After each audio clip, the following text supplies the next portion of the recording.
ඔයාලා හැමෝටම සුබ දවසක්. හැමෝම සාදරයෙන් පිළිගන්නවා වෙනද වගේම අද මම අරගෙන ආවේ ගොඩක්ම රසට හදාගන්න පුළුවන් පැණි ආප රෙසිපි එකක්.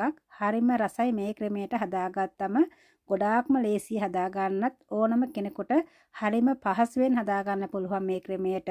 හරිම සොෆ්ට් එකට තියෙනවා. ගොඩාක්ම රසයි. channel එක subscribe කරන්න, වීඩියෝ එකට like කරන්න. අවශ්‍ය කරන දේවල් ටික වීඩියෝ එකේ සඳහන් කරලා තියෙනවා. ඒ පිළිවෙලින්ම අරගන්න.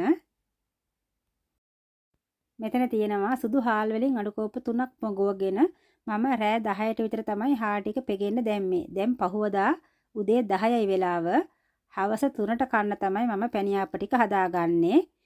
ඔයාට මේ ටික පෙගිලා වැඩි වෙනවා කියලා හිතෙනවා නම් ඔයාට පුළුවන් පාන්දර 5ට විතර හාල් ටික පෙගෙන්න දාලා දවල් 12 වෙනකොට හාල් ටික බ්ලෙන්ඩර් කරලා පිපෙන්න තියාගන්න. පැය 2ක් 3ක් පිපුනම හොඳටම ප්‍රමාණවත්. දැන් හාල් ටික හොඳින් සෝදලා වතුර බේරෙන්න තියාගන්න.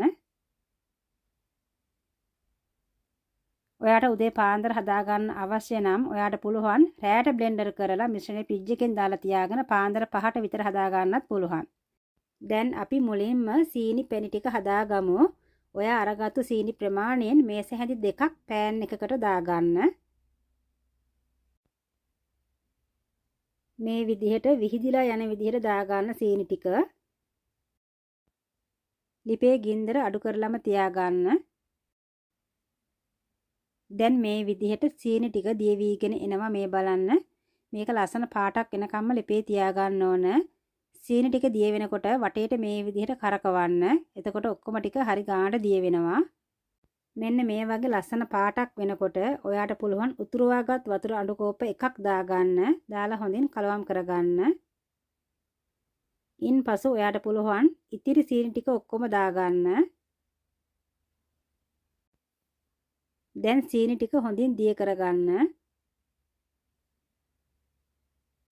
දැන් මෙන්න මේ විදිහට බුබුලු දාලා උතුරන්න ගන්නවා. ඒ ටයිම් එකේදී ඔයාට පුළුවන් ඇඟිලි තුඩුවට පොඩ්ඩක් අරගෙන ඇලෙනවද කියලා බලන්න.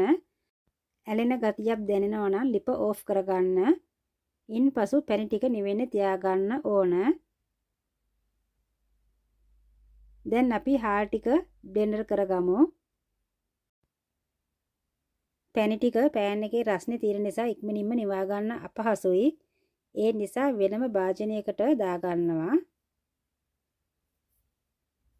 දැන් හරියි. දැන් මෙතන තියෙනවා පොල් කිරි. පොල් කිරි මිලිලීටර් 400ක් තියෙනවා. උකු පොල් කිරි තමයි තියෙන්නේ. ඊස්ට් තේ හැඳි 2ක් අරගෙන තියෙනවා. සීනි තේ හැඳි 2ක් අරගෙන තියෙනවා.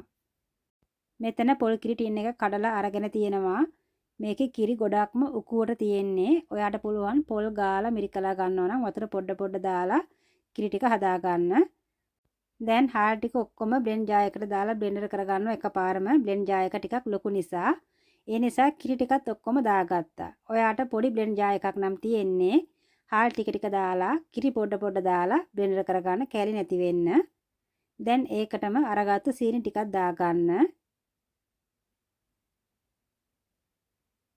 ඊස් ටිකක් දාගන්න. දැන් මේ දේවල් ටික බ්ලෙන්ඩර් කරගන්න. කෑලි නැති වෙන්න හොඳට බ්ලෙන්ඩර් කරගන්න. මේ තියෙන්නේ බ්ලෙන්ඩර් කරගත්තට පසු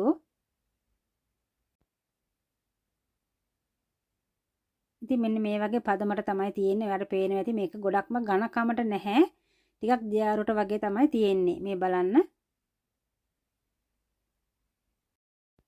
දැන් දාගන්න ඔයා හදාගත්තු සීනි පැණි ටික. ඔයාට මේ වෙලාවේදී කිතුල් පැණි, පොල් පැණි වගේ දේකුත් දාගන්න පුළුවන්. සීනි කන්නේ නැති අයට සීනි අඩංගු නැති කිතුල් පැණි තියෙනවා. කිතුල් පැණි දාලා හදාගන්නත් පුළුවන්. ඉතින් මේ තමයි පැණි ආප්ප මිශ්‍රණයේ පදම. ඒ වගේම පැණි රසත් ගානට තියෙනවා. පාටත් හරි ගානට තියෙනවා. දැන් ඔයාට පුළුවන් පිපෙන්න තියාගන්න. ඔයා සීත රටක නම් ඉන්නේ. ඔයාට පුළුවන් මෙන්න මේ වගේ සීලන මෝඩියකින් වහලා මේක පැය 2ක් ඇතුළත පිපෙන්න තියාගන්න. ඉක්මනින්ම පිපෙනවා. රස්නේ රටක නම් ඉන්නේ. සුපින් උරයකින් හරි ආවරණය කරලා තියන්න. එතකොට පැය 2ක් 3ක් තිබ්බහම හොඳට පිපෙනවා. දැන් මේ තියෙන්නේ පැය 2කින් පසු. ඔයාට පේන වෙති මෙතනදී භාජනයේ කට ගාවටම මිශ්‍රණය පිපිලා තියෙනවා. වටේ තැවරිලා තියෙනවා පේන වෙති. නමුත් තිබුණ ගානටම ආපහු යටට බැහැලා තියෙනවා මිශ්‍රණය. මිශ්‍රණය හොඳට පිපිලා තියෙන්නේ. හොඳින් කලවම් කරගන්න. දැන් ඔයාගේ රස අනුව ලුණු දාගන්න.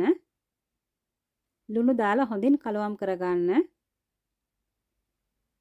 ඉන්පසු ලුණු රස බලා ගන්න.